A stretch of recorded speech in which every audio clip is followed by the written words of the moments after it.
امام حسین کی شہادت کس کے لیے ہے؟ میرے آقا صلی اللہ علیہ وسلم کے لیے ہے۔ امام حسین کی شہادت کس کے لیے ہے؟ حضور کے لیے ہے، اپنے نانا کے دین کو بچانے کے لیے ہے، نانا کے دین کی بقا اور سلامتی کے لیے ہے۔ آقا شہید ہوئے تو کس کے لیے ہوئے؟ نانا کے دین کو بچانے کے لیے، اپنے نانا کے لیے۔ اب غور کیجیے، جب اس بات کی تنقید ہو گئی کہ امام حسین کی شہادت حضور اکرم صلی اللہ علیہ وآلہ وسلم کے لیے ہے، تو آئیے قرآن کریم کی جن آیات کو سرنامہ سخن کی حیثیت سے تلاوت کرنے کا شرف حاصل ہوا۔ اس میں خلاق کائنات ارشاد فرماتا ہے، سب سے پہلے اللہ عز و جل تحویل قبلہ کا ذکر کرتا ہے کہ اللہ عز و جل نے اپنے محبوب کے لیے قبلہ بدل دیا، محبوب کے لیے قبلہ بدل دیا، اللہ نے محبوب کے لیے قبلہ بدل دیا۔ عربی کا ایک مقولہ ہے، فلان یحب فلانا بحیث یقلب له القبلہ، فلاں فلاں سے اتنا پیار کرتا ہے کہ اپنے محبوب کے پیار میں قبلہ ہی بدل دے، فلاں فلاں سے اس قدر پیار کرتا ہے کہ محبوب کے پیار میں قبلہ ہی بدل دے۔ اب یہ حقیقت پر مبنی تو بات نہیں ہے نا، کیا محبوب جس سے آپ پیار کرتے ہیں، کیا کوئی اپنے محبوب کے لیے قبلے بدلتا ہے؟ بدلتا نہیں ہے، لیکن رب فرما رہے محبوب یہ دنیا والوں کی مثال ہے، رب قبلے بدل دیا کرتا ہے۔ تو پہلے تحویل قبلہ کا ذکر ہے، قبلہ کے بدلنے کا ذکر ہے۔ اب دیکھیے اس کے فوراً بعد اب لوگ بڑے حیران تھے، متعجب تھے کہ یہ کیسے ہو گیا کہ قبلہ ہی بدل دیا۔ تعجب تھا نا کہ قبلہ ہی بدل دیا، اللہ نے قبلہ بدل دیا، محبوب کے پیار میں قبلہ بدل دیا۔ اب فوراً بعد ارشاد فرماتا ہے، کما ارسلنا فیکم رسولا منکم یتلو علیکم آیاتنا ویزکیکم ویعلمکم الکتاب والحکمہ ویعلمکم ما لم تکونوا تعلمون۔ اللہ ارشاد فرماتا ہے کما تشبیہ کے لیے آتا ہے، تم اس بات پر حیران، اب ربط بتا رہا ہوں، لنک بتا رہا ہوں اور کربلا کی طرف آ رہا ہوں، لنک بتا رہا ہوں، موضوع سے باہر نہیں ہوں، پہلے لنک بتاؤں گا اور پھر انشاءاللہ تعالی میں نے کہا کربلا کو اپنے دل میں اتار لو، انشاءاللہ بات سمجھ میں آ جائے گی۔ دیکھیے پہلے فرمایا تحویل قبلہ، قبلہ کا ذکر ہے، قبلہ کے بدلنے کا ذکر ہے، اس کے فوراً بعد کما ارسلنا، محبوب دینے کا ذکر ہے کہ میں نے اپنا محبوب تمہیں دے دیا، میں نے اپنا محبوب تمہیں دے دیا، کما ارسلنا جس طرح دیا۔ اب کما کیا ہے؟ یہ تشبیہ کے لیے آتا ہے، کما، کما کس کے لیے آتا ہے؟ تشبیہ کے لیے، سملیرٹی کے لیے، جس طرح، یعنی تم حیران ہو، تم اس بات پر حیران ہو کہ اللہ نے قبلہ بدل دیا۔ کہا یہ کوئی بڑی بات نہیں ہے، جس طرح، یہ دیکھو تم کہتے ہو قبلہ کس طرح بدل دیا، کس طرح بدل دیا۔ اب کما کا لکھ دیکھو، کما جس طرح، تم کہتے ہو قبلہ کس طرح بدل دیا، کہا جس طرح محبوب دے دیا۔ قبلہ بدلنا بڑی بات ہے یا محبوب دینا بڑی بات ہے؟ بھائی کبھی کوئی کسی کو اپنا محبوب دیتا ہے؟ کسی سے پیار ہو جائے تو اب اپنا محبوب کسی کو دو گے؟ اپنے بیلوڈ کو کسی کو دے دو گے؟ بھائی دینا تو بڑی بات ہے، کوئی کسی دوسرے کو اپنا محبوب دکھاتا بھی نہیں ہے، چھپاتا ہے، چھپاتا ہے کہ کوئی میرا محبوب دیکھے نا، کوئی میرا محبوب دیکھے نا، محبوب کو چھپاتے ہیں۔ جس سے پیار ہو جائے انسان کہتا ہے کوئی اسے نہ دیکھے، یہ کسی کو نہ دیکھے، یہ مجھے دیکھے میں اسے دیکھوں۔ یہی تو پیار ہے، یہی محبت ہے، یہی چاہت ہے، یہی عشق ہے کہ میرا محبوب مجھے دیکھے۔ آن بسو مورے نینن میں اکھیاں بند کر لوں، نہ میں دیکھوں غیر کی جانب، نہ توہے دیکھن دوں۔ Beloved, come and live in my eyes. Oh beloved, come and reside in my eyes. Come and live in my eyes.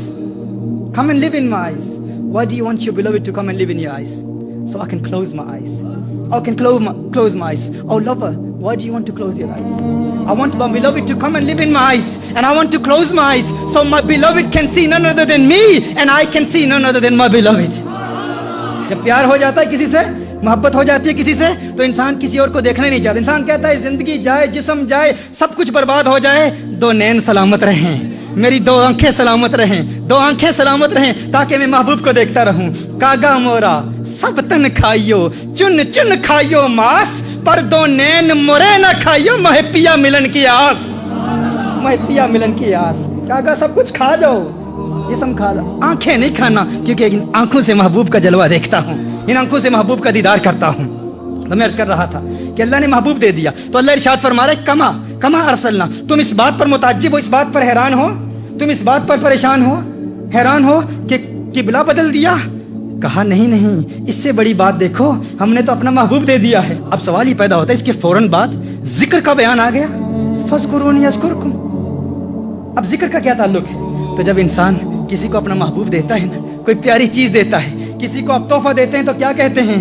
جا یہ تحفہ لے لے، مجھے یاد رکھنا، بھولنا نہیں، جب بھی اس تحفے کو دیکھنا مجھے یاد کر لینا۔ اللہ نے اپنا محبوب دے دیا، فاذکرونی اذکرکم واشکروا لی ولا تکفرون۔ میں نے تمہیں اپنا محبوب دیا ہے، جا محبوب لے جا، مجھے یاد رکھنا، مجھے نہ بھول جانا۔ اور محبوب کی تعظیم کی صورت میں جب تو مجھے یاد کرے گا تو تیرے درجات کی بلندی کی صورت میں تیرا چرچا کروں گا، میں تیرا چرچا کروں گا۔ اب سوال پیدا ہوتا ہے کہ فوراً اس کے بعد اللہ عز و جل فوراً اس کے بعد کیا فرماتا ہے؟ استعینوا بالصبر والصلاۃ. اب نماز کا ذکر کہاں سے آ گیا؟ فوراً صبر کا ذکر کہاں سے آ گیا؟ اب صبر کیا ہے؟ طلاب العلم جانتے ہیں کہ صبر یہاں اقتداءً مصیبت پر دلالت کرتا ہے. اب جانتے ہیں محذوف مقدر اور مقتدا کا فرق کیا ہے. یہاں شریعت کا تقاضا بھی ہے، لغت کا تقاضا بھی ہے، عقل کا تقاضا بھی ہے کہ یہاں مصیبت مقتدا ہو. یعنی صبر اسی وقت کیا جاتا ہے جب مصیبت آتی ہے.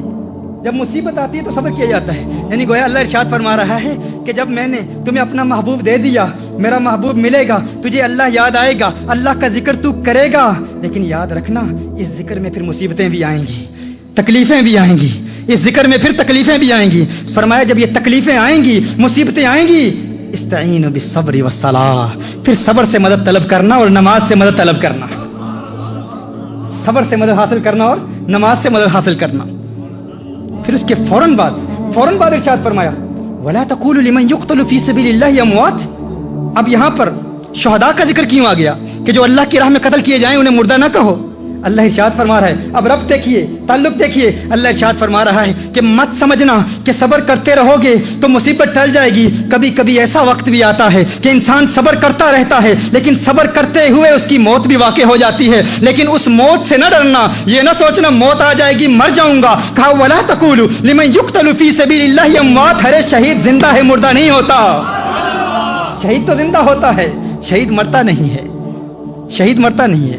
اب شہید کا ذکر، اب رب سمجھ میں آ گیا، لنک سمجھ میں آ گیا. تحویل قبلہ، محبوب کا دیا جانا، محبوب کے دیے جانے کے بعد ذکر کے بعد استعانہ بالصلاۃ والصبر. اب آگے بڑھتے ہیں.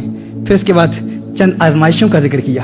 وَلَنَبْلُوَنَّكُمْ بِشَيْءٍ مِّنَ الْخَوْفِ وَالْجُوعِ وَنَقْصٍ مِّنَ الْأَمْوَالِ وَالْأَنفُسِ وَالثَّمَرَاتِ، کہ پھر ہم تمہیں آزمائیں گے کبھی مال کے نقصان سے، کبھی جانی نقصان سے، کبھی بھوک سے، کبھی پیاس سے، کبھی خوف سے. اب غور کریں. اللہ ارشاد فرما رہا ہے کہ یہ آزمائشیں آئیں گی تمہاری زندگی میں. آزمائشوں کا ذکر ہے کہ اللہ آزماتا ہے. مت سمجھنا کچھ لوگ تو شہید ہو جاتے ہیں انہیں مصیبتوں میں، صبر کرتے ہوئے شہید ہو جاتے ہیں. کچھ ایسے ہیں جنہیں اللہ آزماتا ہے، اللہ آزمائشوں میں مبتلا کرتا ہے. کیسی آزمائشوں میں؟ کبھی جانی نقصان کے ذریعے، کبھی بھوک کے ذریعے، کبھی پیاس کے ذریعے، کبھی خوف کے ذریعے اللہ آزماتا رہتا ہے. اب آئیے دیکھیں، غور کریں. جب ہم امام حسین کا کربلا کا واقعہ دیکھتے ہیں، پہلی بات تو یہ سمجھ میں آ گئی کہ امام حسین نے میرے آقا صلی اللہ علیہ وسلم کے لیے جام شہادت نوش فرمایا. امام حسین کس کے لیے شہید ہوئے؟ آقا کے لیے شہید ہوئے. آقا کے لیے شہید ہوئے نا. آقا کی شہادت کا ظہور تام کہاں سے ہوا؟ امام حسین کی شہادت سے ہوا. امام حسین کی شہادت کو اگر ہم بنظر غور دیکھیں، عمیقانہ نگاہ سے سمجھنے کی کوشش کریں تو خدا کی قسم ہم دیکھتے ہیں کہ تاریخ انسانی میں کوئی ایک شخص بھی آپ کو ایسا نہیں ملے گا، کوئی ایک فرد بھی ایسا نہیں ملے گا جسے تمام آزمائشوں میں مبتلا کیا گیا ہو. اللہ عز و جل نے قرآن کریم میں اپنے بندوں کو آزمانے کی جتنی بھی صورتیں بیان کی ہیں، وہ ساری صورتیں ہمیں امام حسین کی شہادت میں ملتی ہیں.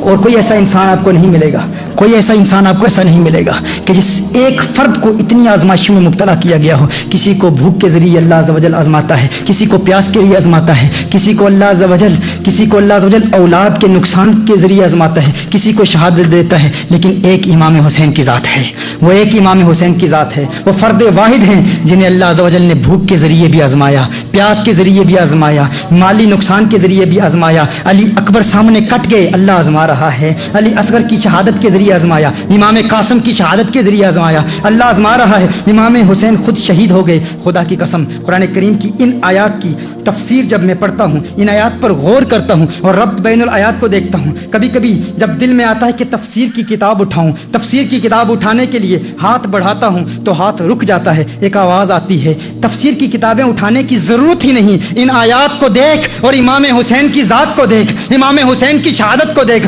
رب کعبہ کی قسم امام حسین کی ذات از خود قرآن کریم کی ان آیات کی چلتی پھرتی تفسیر نظر آتی ہے. The martyrdom of Imam Hussein, sacrifices of Imam Hussein, the entire life of Imam Hussein. It seems as if Imam Hussein himself is a walking, talking tafsir of these verses of the Quran. He himself is a commentary of these Quranic verses. His zat, his martyrdom, his sacrifice itself is a tafsir of these Quranic verses. اور پھر یہ میرے امام کا مقام ہے یہ میرے امام کا مقام ہے. خدا کی قسم اللہ عز و جل نے جو امام کو مقام دیا کہ قرآن میں آزمانے کی جتنی صورتیں اللہ نے قرآن میں بیان فرمائی ہیں وہ ساری امام حسین کی شہادت میں مجتمع نظر آتی ہیں. وہ اس لیے کیونکہ امام حسین کی شہادت رسالت مآب صلی اللہ علیہ وآلہ وسلم کی شہادت کا ظہور ہے. اور کوئی ایک آزمائش بھی باقی رہتی تو میری آقا صلی اللہ علیہ وسلم کی شہادت کا ظہور تام نہ ہوتا, کیونکہ یہ آقا صلی اللہ علیہ وسلم کی شہادت ہے, یہ آقا صلی اللہ علیہ وسلم کی شہادت کا ظہور ہے. اسی لیے میں کہتا ہوں کہ میرا امام حسین یہ وہ در یکتا ہیں کہ خدا کی قسم صرف کائنات, پوری کائنات میں کوئی اور امام حسین کی طرح آپ کو نہیں ملے گا. پوری کائنات میں یہ ایک ہی نگینہ ہے امام حسین, ان جیسا کوئی دوسرا نہیں ہے. یہی وہ مجاہد ہے, یہی وہ مرد کلندر ہے کہ جس نے میدان میں یزید جیسی طاقت کو للکارا. دلاوروں میں فرد ہے یہ کیسا شیر مرد ہے, دلاوروں میں فرد ہے یہ کیسا شیر مرد ہے کہ جس کے دبدبے سے دشمنوں کا رنگ زرد ہے. دلاوروں میں فرد ہے یہ کیسا شیر مرد ہے کہ جس کے دبدبے سے دشمنوں کا رنگ زرد ہے. یہ بالیقین حسین ہے, یہ بالیقین حسین ہے, یہ بالیقین حسین ہے. نبی کا نور عین ہے جبھی تو اس کے سامنے یہ فوج گرد برد ہے, جبھی تو اس کے سامنے یہ فوج گرد برد ہے. یہ بالیقین حسین ہے, نبی کا نور عین ہے.